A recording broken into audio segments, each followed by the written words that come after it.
We have an ordered pair for relation J.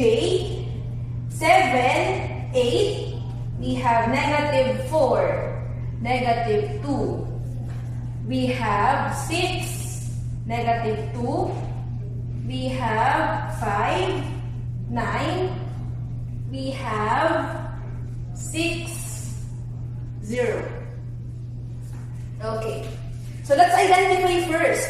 Ma'am Tash, alin po ba dyan yung set of values for the domain? Of course, we have 7, -4, 6, 5, and then 6. How about the set of values for the range? We have 8, -2, 9, and then 0. 9 and then 0. So, question here is relation J is a function? What do you think? May naulit na value. May naulit na value. Tapos you observe, naulit yung value nino, ni -2. But take note class, naulit yung value ni -2.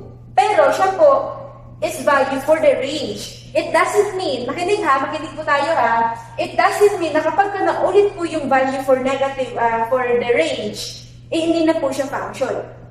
Take note, function considers only, the values for the domain. Meaning to say, yung konsepto na meron po si function, yung rule po na meron po yung function, para kung makonsider po natin na function po yung set of values, we always focus on the values for the domain. Again, take note, it doesn't mean na naulit po yung value ni range for the value of y is hindi na po siya function. Again, class, ang babasehan lang po natin yung entries for the domain, yung input of values for the domain. Siyempre, may nalisa pa ako. Hindi lang po yung -2 for the range ang naulit, di ba? Naulit din yung entry for the domain. So, therefore, relation H is not a function. Bakit po? Naulit yung value nino, ni 6. Again, class, ordered pair is one of the ways in representing function.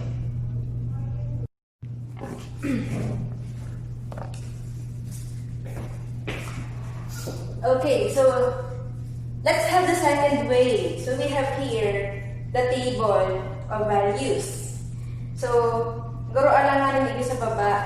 So, ibaliyuta para mas nakula ang space.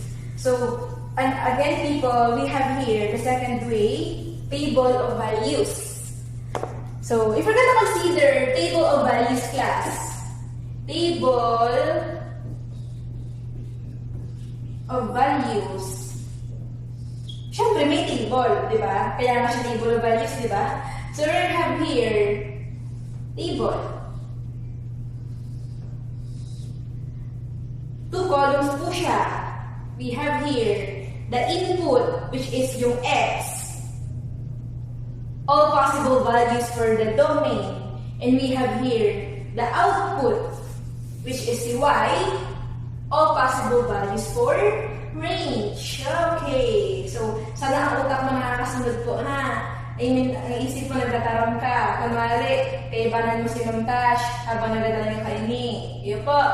So, we have here x and then y. So, if we're gonna consider entries for input, let's say our entries for input is 1, 2, 3, 4, 5. And our entries naman for output, which is y, we're gonna have 6, 7, 8, 9, 10. Let's say this table named as table A. So question, is table A function or not? Table A is a function class. Bakit po siya function? So as you observe, domain muna tayo. Meron bang naulit na value? 1, 2, 3, 4, 5? Di ba wala? So therefore, table A is a function. Ganun lang naman kasimple. Kapag walang nauulit na value, si X, hindi po siya, or function po siya. Again, kapag walang nauulit na value si X, function po siya. Ganun lang po kasimple. Let's have table B. Pasensya na po kayo sa hindi perfect na table ni Ma'am Tash, ha? At nobody's perfect naman po, class. Let's have our entries. Input.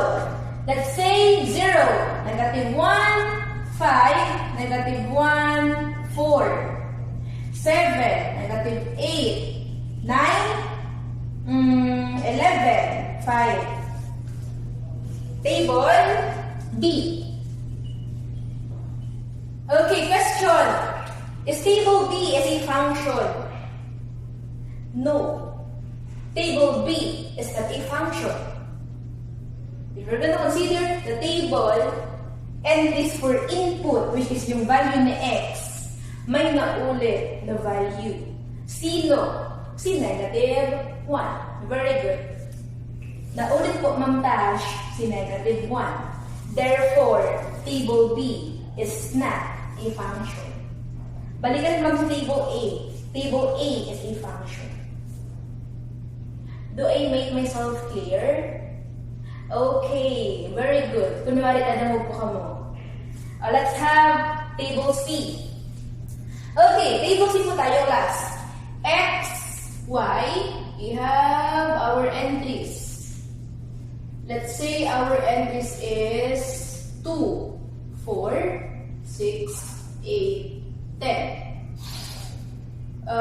3, 6, 9, 3, 12. Can you give me the entries for the input? Yes, you are correct. The domain po. Okay, our entries for the input is 2, 4, 6, 8, 10. Diba? Our values for the domain are 2, 4, 6, 8, 10. Okay, range naman po, we have 3, 6, 9, and then 12. Question.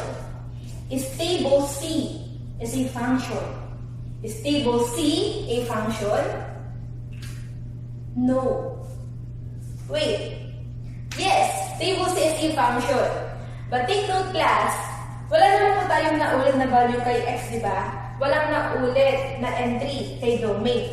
Pero po, may naulit na entry for the range. Yun po yung pinupunto ko kanina, dun pa lang sa unang way. It doesn't mean may naulit pong value kay Y, may naulit po na entry kay output, kay range, is hindi na po siya function. Okay lang maulit yung values ni Y. Basta daing maulit yung entry. Yung entry po ng values ni X na related po or connected po sa values ni Y. Again, table C is a function. Bakit po? Kasi po wala pong naulit na value si X.